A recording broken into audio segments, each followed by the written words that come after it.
Okay, mayong mudto na usab kanatong tanan Luzon, Visayas, Mindanao.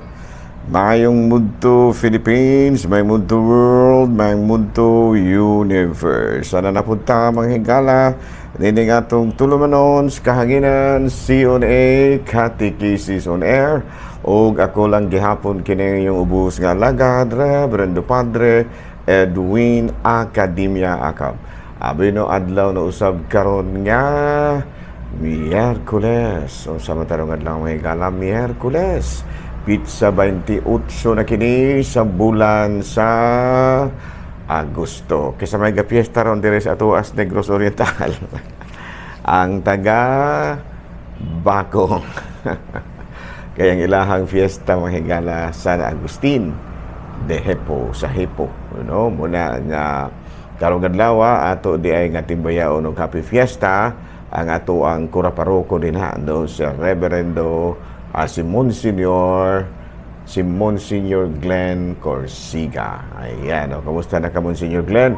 O naghinaog, nagnasayod ko nga perterong daghan ng tao din ha sa imuhang kapil diha sa imuhang simbahan, no? Ilabi na gayon usab din na karon sa kumbinto, no? Patukara mga higala, no? Atong timbayaon og may munto ng atong mga pare din ha nga busy na karon sa pagduyog sa kapistahan ni Monsignor Glenn Corsiga. Ano mga fathers, ikaupat nga hungit ang ako ni ara ko ron higala sa ako ang area kay na ako fiesta. Tulo ni ka barangay ang ako ang gisaulugan og fiesta karon kay akong gihimo nga every Wednesday do nagtulo ka barangay ang ako ang bisahan, no? Kay gikan sa pinakalayo hangtod sa pinakaduol-duol hangtod sa pinakaduol, no? Manay gitawag nato at random yan na. No, nahala no may ngunto na kanatong tanan o gitawag nato og mayong labing malipayong pagsaulog sa fiesta usab sa ato ang mga igsuon dinha sa lungsod sa Bacon. Kansang patron mao si San Agustin sa Hippo. Abi no ato nang ibat-bat mahigala ibat-bat. Ato nga sa atong isa ko nang ginaingon ang atong gisaulugan karon sa iyang piyesta mao si San Agustin sa Hippo. Abi no natawo sa kini si San Agustin sa Hippo ni adtong tuig 354. Uy, 354 bag-ubang pa magyud eh. Bag-og buhi kan no 330 ba yan namatay si Kristo. Ya 354 bag-ubang na natao si Kristo ano kabahin ni San Agustino. And then 430 namatay siya, no? Nya he became a Christian at 38. 38 nahimo siyang usa ka at 33 nahimo siyang Kristiyanos and a priest at 36. Unya bishop at 41, no? Obispo mo din si San Agustino. Unya during his youth he was not a practicing Christian, but through the prayers of his mother, Saint Monica, Santa Monica, the intentions through the matod pa instructions of Saint Ambrose, God speaking to him in Scripture, and also he fought fiercely against immorality. Of course, he was both feared and loved, like his mother, and kanang gitawag nato providently filled with the office of prophet. Ayan, no? So karong adlaw mahigala ato nga gihinumduman ang lain na pong bantugan nga patron sa Katolikong simbahan nga mao si San Agustin sa Hippo, no? Daghang kay nagdebosyon ani. Okay, nya fiesta po ni suba man ho yun. Bueno, wala sa takikaroy kan mahigala ha si BCP News kay medyo kuan tagamay kanang gitawag natog busy tagamay no. Okay, no? Unya matod pa sa to pa wala sa si BCP News mahigala no. Ang ato karon nga in brief, no, ang atong i-discuss ginagmay ang kining ang pinakakuan gyud mahigala no. Ang ato ang mga na-discuss na ato nga gibalik na higala no, mura bag gitawag bitaw nato sa English o review, no? Ang usa ganito atong pinaka-topic. Ang pinaka-topic yun nato is sacred scripture, no? The sacred scripture, and then atong gibatbat ang inspiration and truth of sacred scripture, and then ato pon nga gibatbat ang the three main literary forms in the Bible, and then gibatbat pud nato ang matud pa kining parte gihapon sa Biblia, no, how it points to Jesus, and of course ang the Holy Spirit, interpreter of Scripture.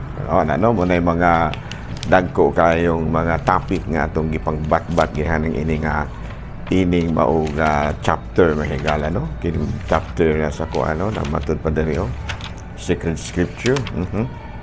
So dagha ubay-ubay gyud mahigala, no, ang ato nabatbat kani the Holy Spirit, interpreter of Scripture, and then ipaingon kita sa three literary forms in the Bible, and then inspiration and truth of sacred Scripture, and of course the sacred Scripture mismo. Ayan, no? So ato na siyang i-sum up na ining panapos or synopsis sa ato nga topic nga gihimo, no? Number 1, all sacred Scripture is but one book, and that one book is Christ, because all divine scriptures speak of Christ, and all divine scripture is fulfilled in Christ. Ayan, no? Ang balaang kasulatan usala ka libro, ug ang maong libro mao si Kristo, tungod kay ang kinatibuk-an sa balaang kasulatan nagsulti kabahin kang Kristo, ug ang balaang kasulatan natuman pinaagi kang Kristo. Ayan, no? And of course, the sacred scripture contain the word of God, and because of this, and because they are inspired, they are truly the word of God. Ito pa, ang balaang kasulatan, sa balaang kasulatan, anaa din ha ang mapulong sa Dios, ug tungod kay linabdagan man lagi kini, tinuo sa tinud-anay lang kuan gyud kini balaan nga pulong sa Dios. Ato ka nang mabasa sa Domini Verbum, no, 24. Unya, God is the author of sacred scripture, because he inspired his human authors. He acts in them, and by means of them he does give assurance that the writings teach without error his saving truth. Sa ito pa masaligon kita nga wala gisayop ang mga gipangtudlo sa balaang kasulatan, tungod kay mismo ang Dios mao ang pinaka magsusulat niini, pinaka-author, bisan patuod kung gigamit niya ang mga inspired men nga mga musulat niya na. Okay? Unya, interpretation of the sacred scripture must be attentive above all to what God wants to reveal through the sacred authors for our salvation. What comes from the Spirit is not fully understood except by the spirit of action. No, mo nang gipangsulti ni Origen usa sa mga bantugan usab nga manug interpreta sa Biblia. Unya, the church accepts and venerates as inspired the 46 books of the Old Testament and the 27 books of the New Testament. Sa ito pa, ang Simbahan Katoliko midawat gyud nga ang Biblia gilangkuban sa 46 ka libro nga anaa sa karaang kasabutan ug 27 sa bagong kasabutan. Unya, ang upat, the four Gospels accepts a central place because Christ Jesus is the center. Ayan, no? And then the unity of the two testaments proceed from the unity of God's plan and His revelation. The Old Testament prepares for the New, and the New Testament fulfills the Old. The two shed light on each other. Both are true Word of God. Sa ito pang buti pasabot ni mga higala, ang kahiusahan sa duha ka mga kasabutan, kining Old and New, nagagikan gyud tungod kani resulta kini sa panaghiusa sa plano sa Dios ug sa iyahang pagpadayag niini. No, sa to pa ang plano sa Dios gipadayag pud gihapon sa Dios, no, sa to paghihiusa gyud. Ang karaan nga kasabutan nag-andam sa bag-o ug ang bag-ong kasabutan gituman ang karaan ug ang duruha naghatag og kahayag sa tanan nasa usag-usa.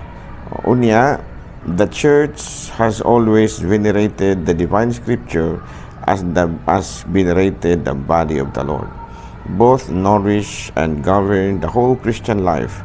Your word is a lamp to our feet and a light in my path. Nga santo pa ang simbahan katoliko nagdawat gyud, no, sa kabalaan sa balaan kasulatan o kabalaan usab sa lawas ni Kristo. Tungod kay ang duruha mao may naghatag og kalig-on, no, may naghatag og pagkaon sa tibuok kinabuhi sa usa ka Kristiyanos. Matud pa ang pulong sa Dios kahayag usa kalamparahan, usa kasuga nga mao'y nag-iwag sa dalan sa kinabuhi, light of path. Okay? Bino, dinhi na lang una kita kutob manghigala. Ako lang salamat kayo ha, mao kadto ang matud pa ato ang kining gitawag nato og chapter, no, sa sunod bulan, sunod adlaw ang ato na pod nga topic kabahin na chapter 2 man to, karon chapter 3 na ta ugma manghigala, no, man's response to God. Unsa man kay gipadayag naman sa Dios ang iyang kaugalingon, unsa may tubag ngad sa tao ngadto kaniya, no, kay kanang balaang kasulatan gipadayag man sa Dios kung kinsa siya. Karon unsa mo kuya atong tubag? Sumunay atong hisgot-hisgutan sugod og mga adlaw, man's response to God. Okay? Daghang salamat ug salamat sa pag-iuban kanato, no, nya kang maasahon na ginaingon ang atong gibasihan sa ato ang mga gipangtudlo. Gilasin nato niining maong libro Catechism of the Catholic Church. Daghang salamat ug maayong udto Pilipinas.